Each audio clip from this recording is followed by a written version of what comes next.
কয়েকদিন বিভিন্ন ঝামেলায় এই খাবারটার কথা ভুলেই গিয়েছিলাম, যেটা দেখলে বা নাম শুনলেই জিভে জল চলে আসে। সেই খাবারটাই আজ চমৎকারভাবে মাখা করব।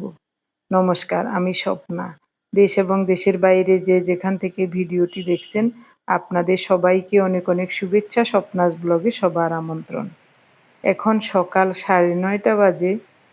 পূজার জন্য ফুল তুলসী নিতে বারান্দায় আসলাম। দরজা জানালা সব বন্ধ। বৃষ্টি হচ্ছে, সাথে একটু ঝড়ো হাওয়াও আছে। তার জন্য ঘরে জল ঢুকে যাচ্ছে, এই জন্যই জানালাগুলি বন্ধ ছিল। বারান্দায় আসছি, এখনও কিন্তু বৃষ্টির জলে ভিজে যাচ্ছি। তারপরেও দেখতে যে কি ভালো লাগছে বাইরের দৃশ্য, একটু ভিডিও ধারণ করে নিলাম। আমার ফুল গাছেও অনেকগুলি ফুল ফুটে আছে। এদিকে নয়নতারা ফুলও আছে 2টা 3টা, আর ওদিকে অপরাজিতা ফুল ফুটেছে অনেকগুলো। ফুলগুলি দেখে মনটাই ভালো হয়ে গেল।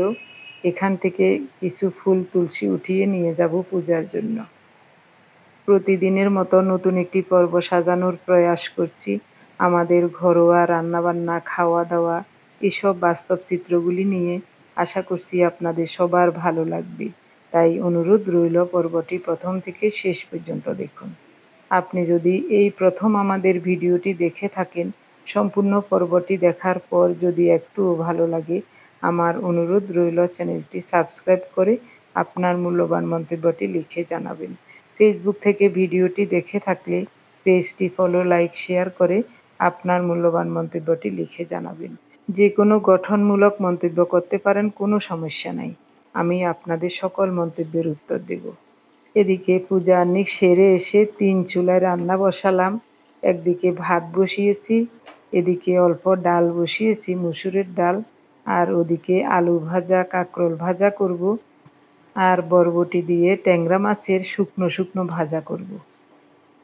পরশু দিনের একটু পেঁপে ডাল আছে, ওটা জাল দিয়ে নেব। আর আজ মসুরের ডাল অল্প করেই রান্না করছি, শুধু পার্থর জন্য। ডালে স্বাদ মতো লবণ দিয়েছি, একটা তেজপাতা, 2টা কাঁচামরিচ ফালি করে দিয়ে দিলাম। সামান্য করে একটু হলুদ দিয়েছি। সিদ্ধ হোক, এরপরে ফোড়ন দেব।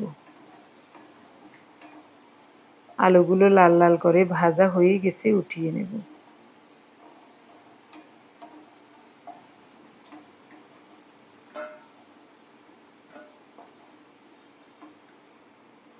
আলু, কাঁকরোল একসাথে কেটে ধুয়ে পরিষ্কার করে লবণ হলুদ মাখিয়ে নিয়েছিলাম। প্রথমে আলুগুলো ভেজে নিয়েছি, এখন কাঁকরোল ভেজে নেব। লাল লাল করে ভেজে নেব।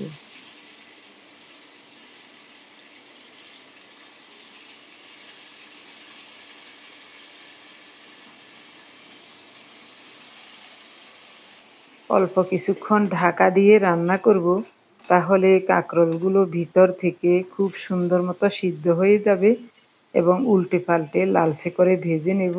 ভাজা হয়ে গেছে, উঠিয়ে নিচ্ছি। ট্যাংরা মাছের 2টা বাইং মাছ ছিল, বাইং মাছগুলো লাল লাল করে ভেজে নিচ্ছি। এগুলো রান্না করলে শক্ত হয়ে থাকবে, মচমচে করে ভেজে নিলে খেতে ভালো লাগবে। পার্থকে দিয়ে দেব। তেলটা বেশি গরম হয়ে গেছে, পেঁয়াজ কুচানো দিয়ে দিলাম। পেঁয়াজটাকে লাল লাল করে ভেজে নিয়ে অল্প একটু ডালে দেব, বাকিটা দিয়ে মাছ রান্না করব। বরবটি দিয়ে ট্যাংরা মাছের শুকনো শুকনো ভাজা করব। স্বাদ মতো লবণ দিলাম, 1/2 চা চামচ হলুদ গুঁড়ো, 1 চা চামচ গুঁড়ো মরিচ দিয়ে ভালো করে মাখিয়ে নিচ্ছি। ওদিকে চুলার তাপটা একেবারে কমিয়ে রেখেছি, যেন পেঁয়াজটা পুড়ে না যায়। পেঁয়াজটা লালচে করে ভাজা হয়ে গেছে, অল্প একটু উঠিয়ে ডালে দিয়ে দেব। এখন মাখানো ট্যাংরা মাছগুলো দিয়ে দেব।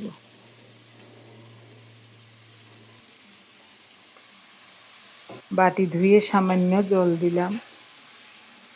মনে হচ্ছে আর একটু জল দিলে ভালো হবে। নেড়ে চেড়ে ভালো করে মিশিয়ে দিচ্ছি।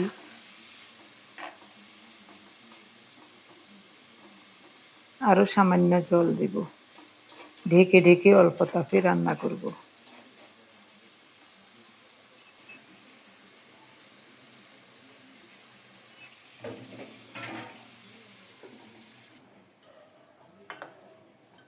এদিকে ডালটা খুব সুন্দর মতো হয়ে গেছে, ভাতও হয়ে গেছে। আমাদের জন্য দুপুরে ভাত রান্না করব খাওয়ার আগ মুহূর্তে। বৃষ্টির সময় এরকম শুকনো তরকারি বা ভাজাভুজি হলে খেতে ভালো লাগে। হলুদ চায়ের জন্য হলুদ, গোলমরিচ আর লবণ নিয়ে নিলাম। সব একসাথে মিহি করে বেটে নিয়েছি।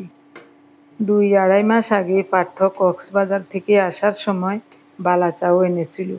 তখনই বেশিরভাগটা খাওয়া হয়ে গেছে, আরও কিছু রয়ে গেছে। এটা ফ্রিজে রেখেছিলাম, এতদিন আমার মনেই ছিল না। মনে থাকলে এই মুখরোচক খাবারটা এতদিন থাকতো না।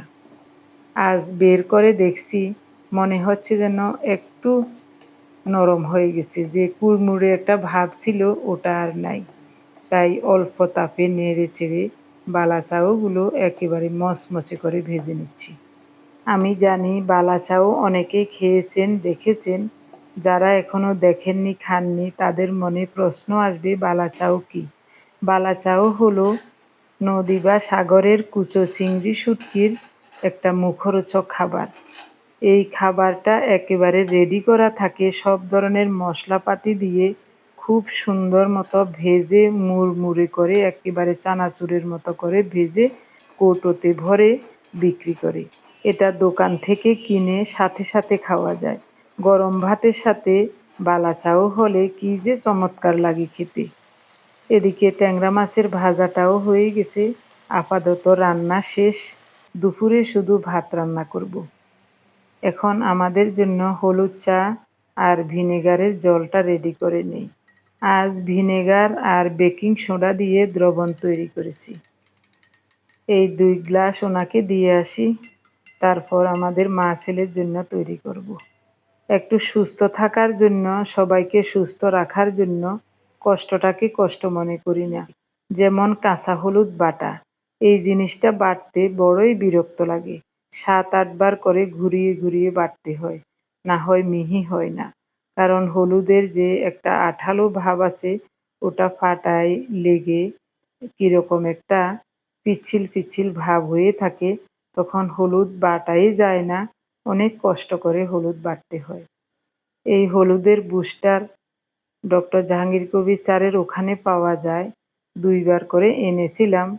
কিন্তু ডক্টর জাহাঙ্গীর কবির স্যার এবং মুজিবুর রহমান স্যার একটা ভিডিওতে বলেছিলেন, হলুদের বুস্টারের চেয়ে নিজে যদি কাঁচা হলুদটা এভাবে করে পাটায় বেটে খাওয়া যায়, তাহলে উপকার বেশি হয়।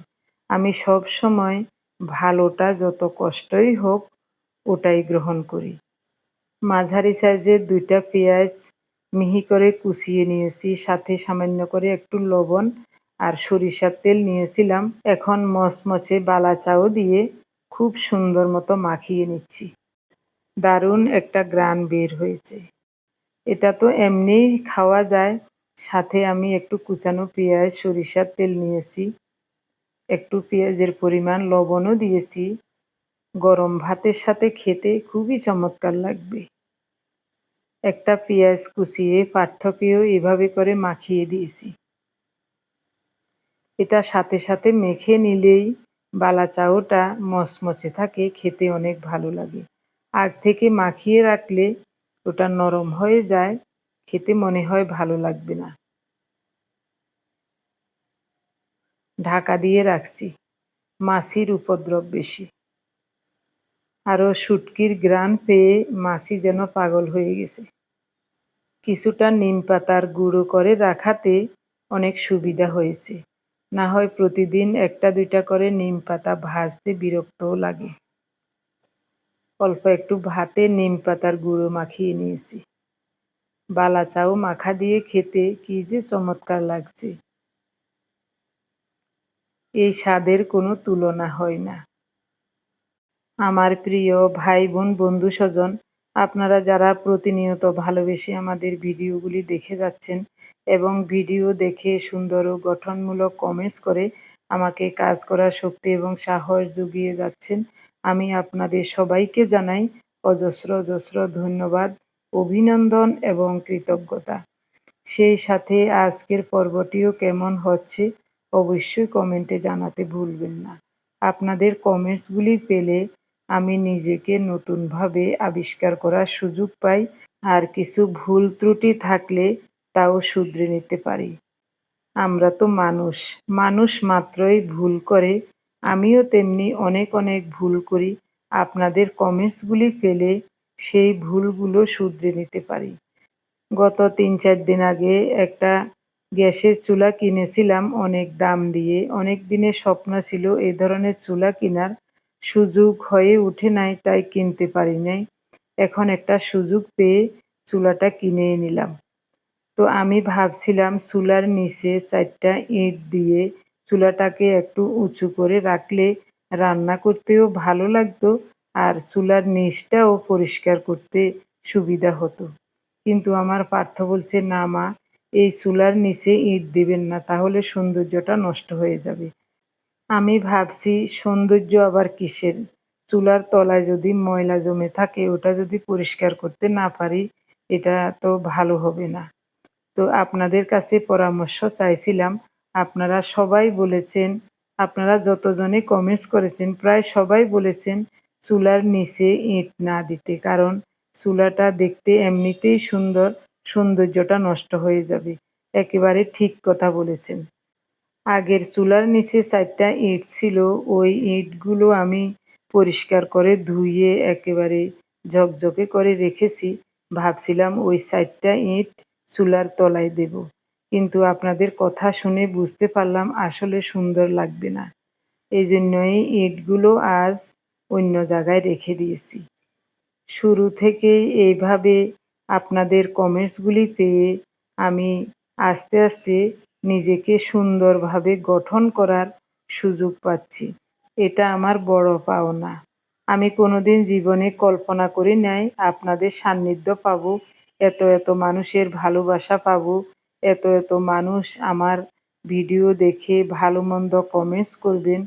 আমি কোনোদিন এটা জীবনে কল্পনাও করি নাই। প্রথম থেকে আপনারা যারা আমাদের ভিডিওগুলি দেখেছেন আপনারা অবশ্যই জানেন, প্রথম আমি সুন্দরভাবে গুছিয়ে কথাও বলতে পারতাম না।